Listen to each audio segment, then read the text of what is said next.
Welcome to the channel. In this video we're going to be taking a look at 10 building mods for new players. Now before we get started, a couple of points. The first thing is that in the video description will be a link to the Steam workshop for each of the mods that I'm talking about, so if you want to subscribe to yourself, just follow the link. The second thing I want to mention is that if you're watching this in the future, there may be some variation with respect to the vanilla models, simply because the game's changing all the time. Therefore, the context of these mods can change over time. Third thing I want to mention is the fact that these mods don't change the game mechanics. These are mods that can help you solve design problems when you're putting together your first city. And then finally, a quick overview of the layout of the mods. I've created a horizontal road that runs across the map. The buildings below the road are the base game models, just to give you a point of reference in comparison. And then all the mods we're going to be talking about are above the line. Some of them are actual packs of multiple buildings, some are just individual buildings, but we're going to, so I think that out of the way, let's just get down to the first one. And the first one we're going to talk about is Updated Construction Offices by Gerbilskij. Now, one of the problems with the base construction office is it's only got 12 slots, and you can very quickly fill this up, especially if you're wanting to build both roads and buildings from the same construction office. And what Gerbilskij has done is come up with 4 variations. One is an 8-slot variation. Now, this is quite useful if you're wanting to specialize your construction offices. And by specialization, I mean that you want a construction office that may have all open holes or all concrete mixers. And this is quite a nice size to actually do that. The next one up is twice as big. This is 16 slots. And what I would say is this is a one that if you were going to create a specialized road crew or the alternative, a specialized crew for putting buildings together, because 16 slots is enough to get in a couple of rollers, a couple of pavers, a couple of open holes, and still have plenty of space to chuck in all those dumpers that you're going to need to deliver the gravel and asphalt. And the next one up is 20 slots, and the way I use this option is when I want to build a fairly general purpose construction office, especially one that's going to be putting up buildings. Buildings require all sorts of different vehicles that can speed up the process.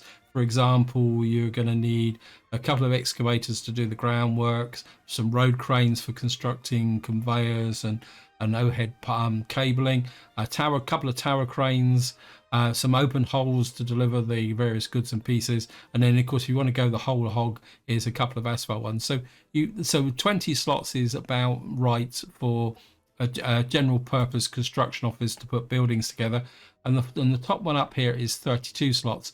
Now, I personally don't use the 32 slot one very often. I would normally use this if I was putting together a really big construction area, say a mega city, or a really large area of buildings, say a steel mill and some vehicle construction plants. So that's the first mod, and I would recommend it especially if you're going to want to build all your own buildings and play realistic mode. Now the next one is quite a simple mod. This is also by Gerbilskij, and what it is a variation of the vanilla tank, which contains 1500 tons of oil or bitumen or fuel.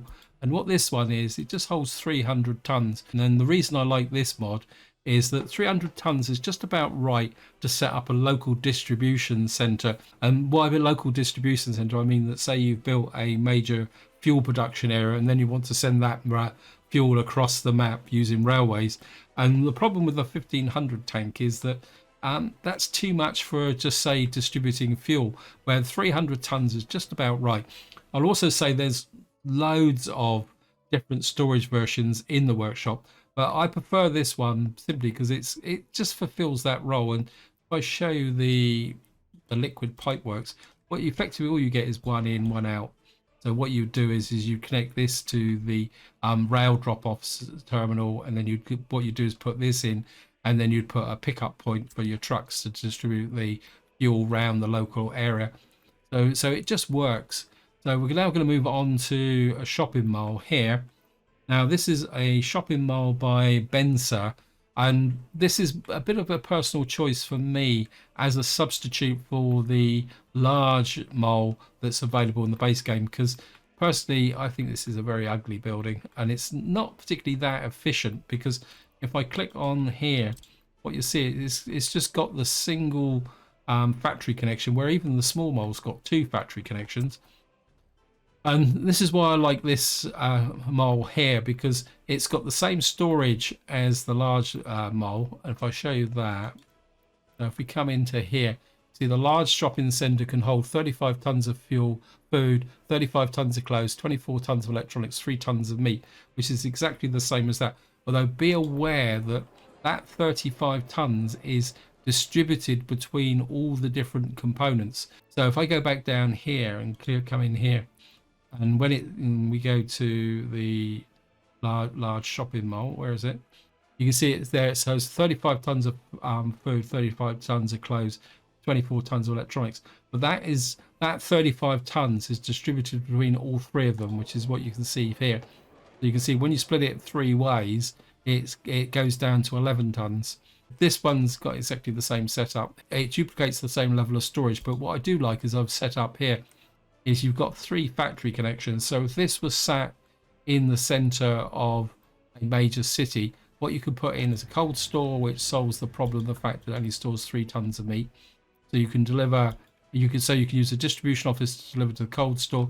You can whack a warehouse on the back here to hold your electronics and food and clothes. And also you can hook in a cargo office here, which can have both a direct connection to the warehouse or the shopping center itself. So, and the other thing also worth mentioning is that this has got 3 drop-off slots, where this one's got 2 drop-off slots just here.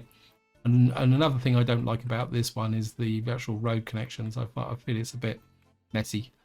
Anyway, so that is the shopping mall. The next one is Gravel Processing V2 by R635 Slam.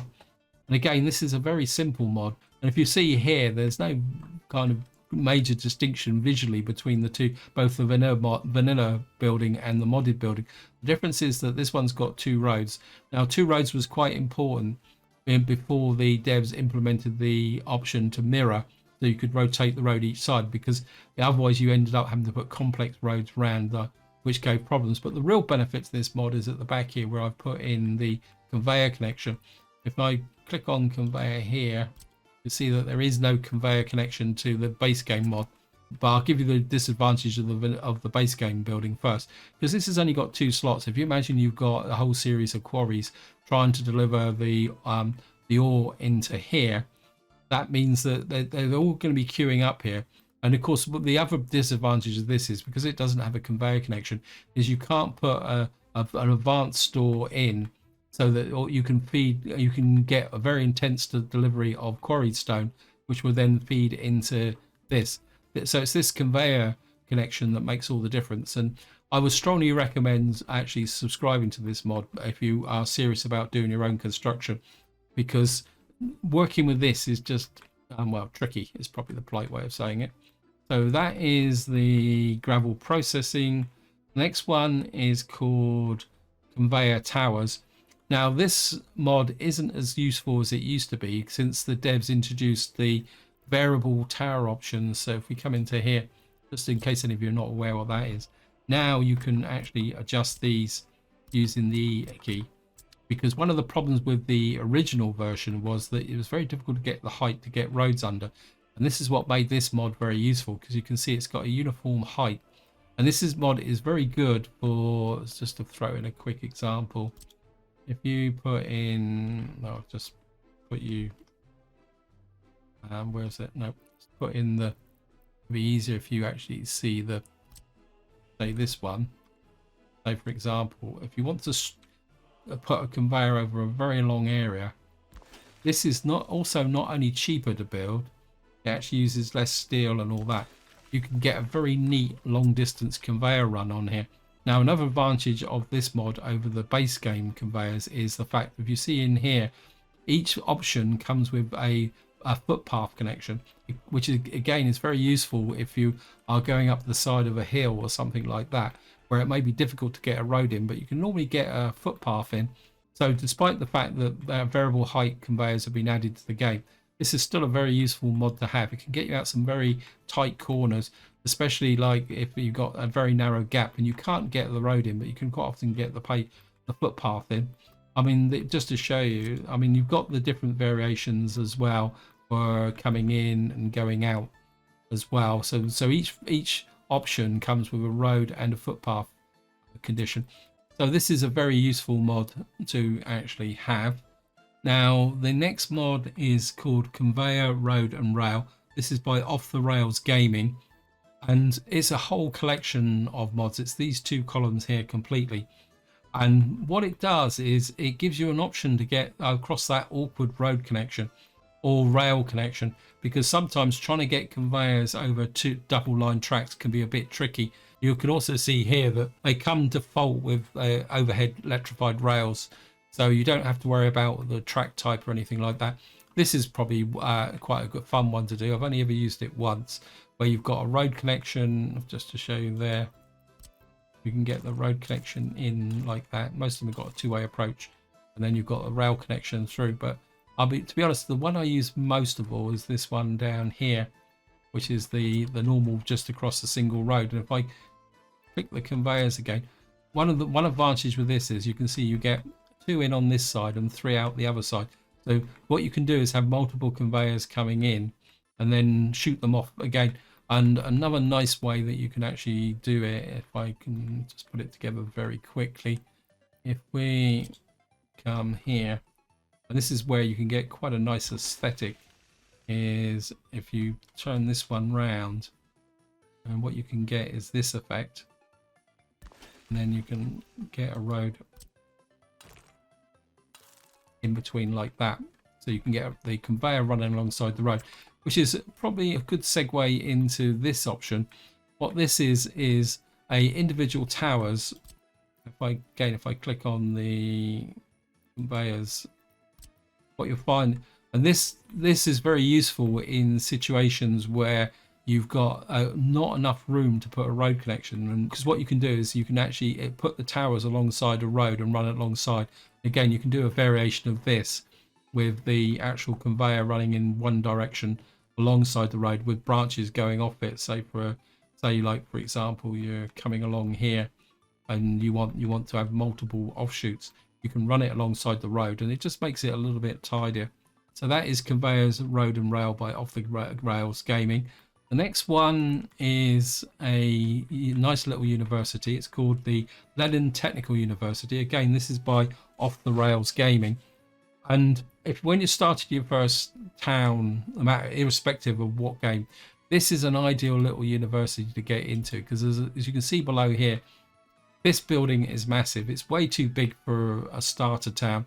In fact, it's way too big for most of the towns you will build in the game. I'll be completely honest, I really enjoy using the Lenin Technical University. As any who follow my various Workers Resources Soviet Republic Let's Plays, you know that this comes up quite a lot, because one thing I like about this is even if you're building a great big city, you can drop a couple of these in and they will provide a sufficient coverage. And just to show you, if we come into education, universities, and come here, you'll see that it needs only 25 older workers, 25 educated workers, and it can educate up to 100 students at a time, which is for your small starter town or a small town. This is ideal. Again, if you go into the workshop, there's loads of different universities, but this is my kind of #1 go-to mod when I'm starting out a new town at the beginning. It's also worth noting that unlike other mods, this doesn't need a road connection. It can quite easily drop in using a footpath connection. So it makes it quite easy just to slot this in a small corner on the map. So that is the Lenin Technical University by OffTheRailsGaming. Now this final section is 3 mods, and I'm going to try and go through them, but they're all very similar, and that is the fact that if you play with the vanilla options for laying both the high tension cables and the connecting to medium power lines, you'll be aware that it's very restricted. And what you got, so effectively you just got this one here, which is a kind of medium switch, which invariably means that you end up having one connection out and you end up with lots of messy connections. But with respect to the high tension voltage, you get this thing here, and the actual distribution one is like this, which is an end one. You've got 6 connections. Now if we go up to the one that's just above, this is Transformer by OffTheRailsGaming again. All it is a simple adaptation of this one, but the main difference is if we come to the power cables, what you see, this is a through transformer. So it means that say you're running a long distance power line and you want to run next to a town, rather than doing the kind of normal setup, which would be something a bit like this, where you'd have to build this and then you'd have to put in the well, you put a small HT lead in like this. So instead of building this, what you actually do, just accept that, just let the game run and it will should build it very quickly. Oh no, we'll probably have to let it build it very quickly. So what effectively this does is replace this whole arrangement, which means it's cheaper to build and it just looks a lot more tidy on the map and takes up a lot less space as well. So that is just a very simple, straightforward. The next one is also by OffTheRailsGaming. It's called Small Transformers, and what this is the medium power line version of it, which means if we come into here, you see that these are the medium connections. Now the vanilla game only just gives you this. What OffTheRails has done is giving you a few more options to actually make connections. And if I flip to the HT, you'll see that this is a smaller version of this. This has only got 2 connections, but this one is a slightly more powerful version of this because it's got two connections going out instead of 1. So again, if you're running into a major town and you need to drop off a certain amount of power distribution, you can actually use the 2 connections. And one thing I found with this is that if you work with the underground cables, this can be quite elegant because you can run multiple substations in like that underground. So all you have on the surface is this. So what you can do is just put 2 substations off of 1 power line coming in. So again, it's a very useful mod to use. Apply this to all 3 of these mods. They're certainly worth going. They will make laying out power lines a lot more easier. But what I will say is that in the next update, and which was the waste update, which was due in probably the first quarter of 2023, what the devs are going to be doing is adding a new feature where you'll be able to prioritize distribution.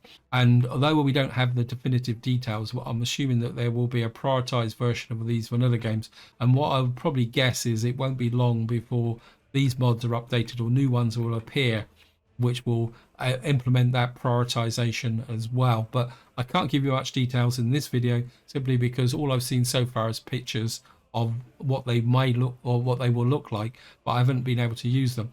So what we're going to do now is just move on to the final mod. This is a mod called AIG by AIGames.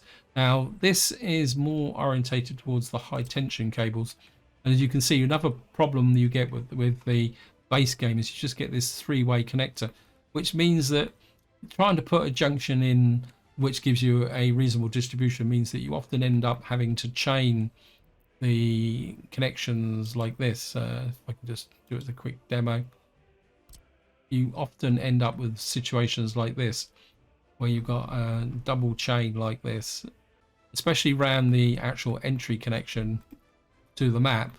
It just makes everything a little bit messy. So by using this mod, this is probably the best one to put next to the entry point to the map, because what you can do, if you imagine that you've got your import connection, which would be 18 megawatts coming in like that, and then that can just run into this, and then that immediately gives you a 3-way distribution, where this is only 2-way.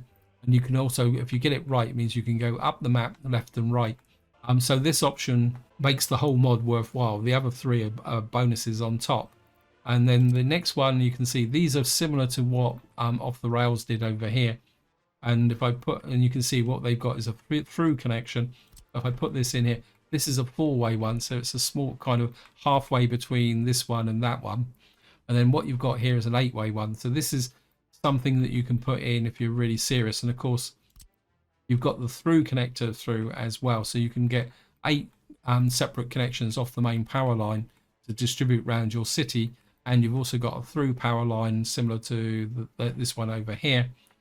And then the one down here is a kind of three-way distributor, which again is another variation of these. So although all three mods look very similar, each one has a specific role and can be very useful when you're actually planning to distribute power around the map, especially with the high tension options, because it's often the high tensions that will give you real headaches with when you're trying to get those pylons running all across the map to supply your power to small towns from a central generating center such as a coal-fired power station. So that is the 10 mods, guys. I'm aware that there'll be probably plenty of comments from people saying, well, I like this mod. And what I might do later on is do another selection of mods. But I personally feel that for your first game, these are the first 10 mods that you really do need to be aware of, because they just make life so much easier when you're just putting that first town together and you're starting to expand across the map, especially when you get into some of the more tighter layouts. So this is where I'm going to leave it. Hope you enjoyed the episode. Hope you found it interesting. And until next time, whatever you do, enjoy your gaming.